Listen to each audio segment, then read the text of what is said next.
You are so welcome to Bona and Boma. So today we are going to see how to take our spouses through depression. Okay, when two people come together, they have the power, enormous power, to overcome challenges, difficulties. And I would say depression is something that is not inevitable in marriage, due to the loss of a loved one, due to the loss of a job, or maybe you got a miscarriage, or maybe difficulties or challenges, or in-laws institution. There are financial challenges, spiritual, mental, physical, and everything around us. Someone can get depressed just because someone says something to them, and it's like they've lost value for life or something like that. So this is the time, as a wife or as a husband, you will be able to get your wife up and standing. If your husband is falling short, this is where you, the woman, you get wisdom in handling the situation. You don't complain, you don't nag, you don't maltreat or mistreat the person.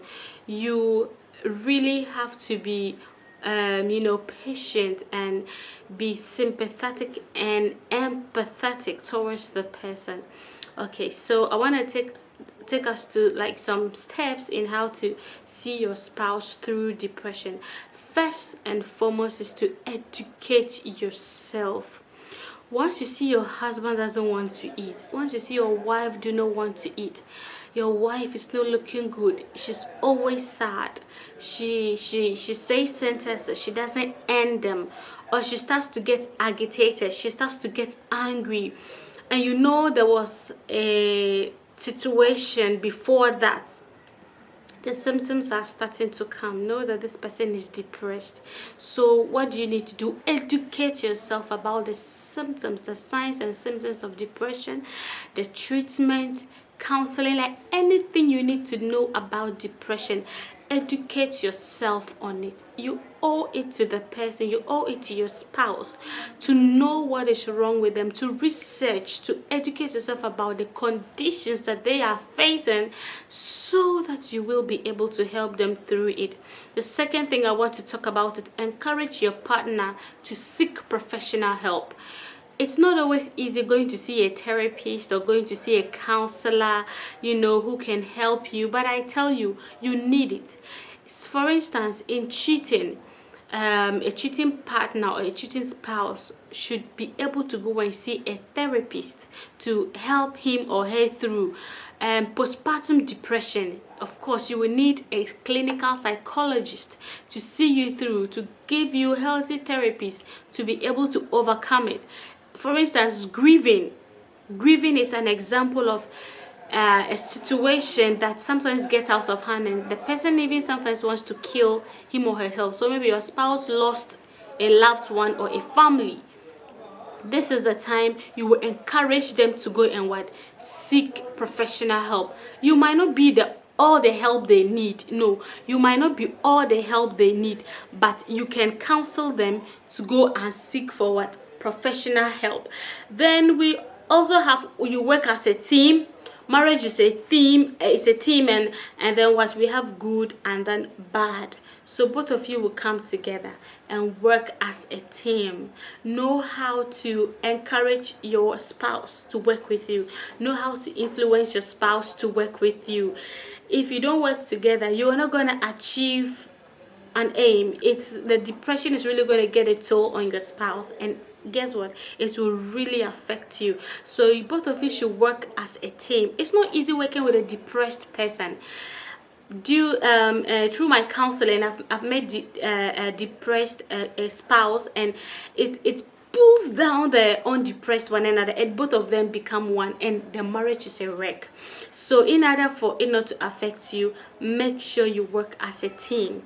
Okay, hello wifey, hello husband, find a way to work with your spouse, okay, so that you guys can work together, do activities together, do what you have to do together to achieve something good.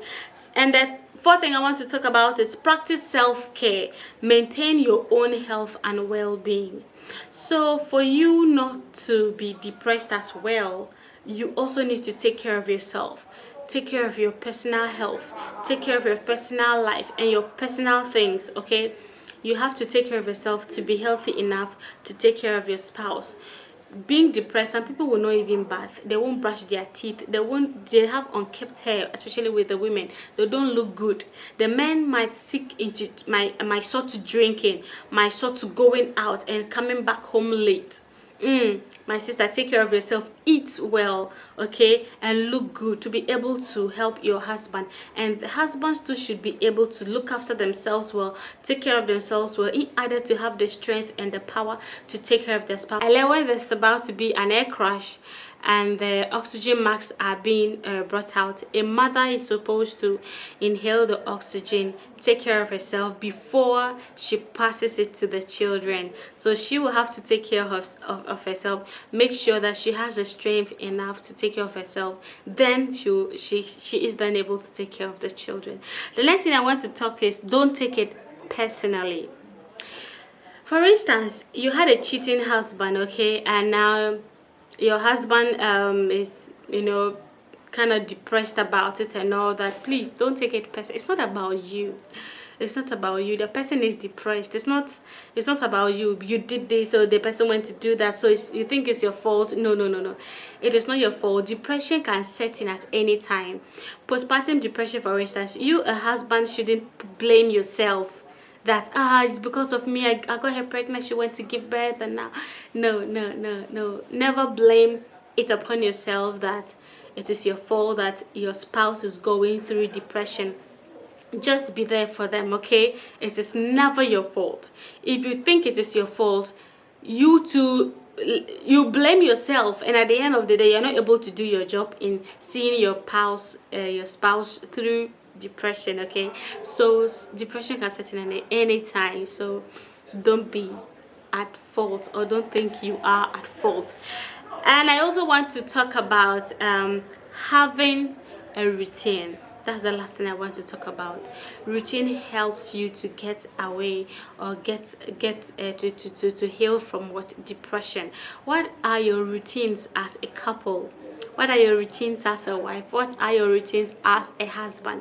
When you're able to get a daily routine 24/7, you are able to carry your partner along, and through the daily routines you are able to break off certain habits that lead to depression, or certain habits that take away depression. For instance, exercising is one thing that helps a lot with people with depression.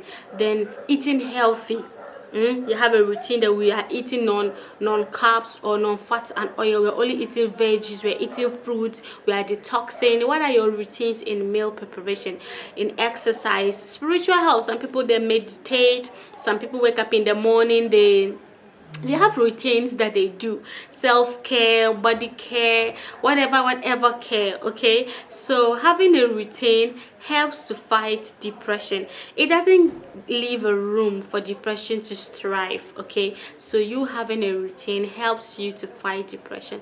So these are the 7 steps, or the 7 things I believe a spouse can help. Somebody can help the spouse out of depression. And this can also be lead to people in courtship or in relationship, okay? So you have someone that you're about to get married to, but these issues are happening, and then your spouse, your to-be wife or to-be husband, is depressed. You can also follow these steps to help them get out of it. Okay, so thank you so much for listening, and God bless you so much. Kindly click and like, and please follow and subscribe to our YouTube channel. We are building on our YouTube channel, and we are hoping that by the end of the year we get to 100,000 subscribers. You are the one to help us to make that happen. So bye.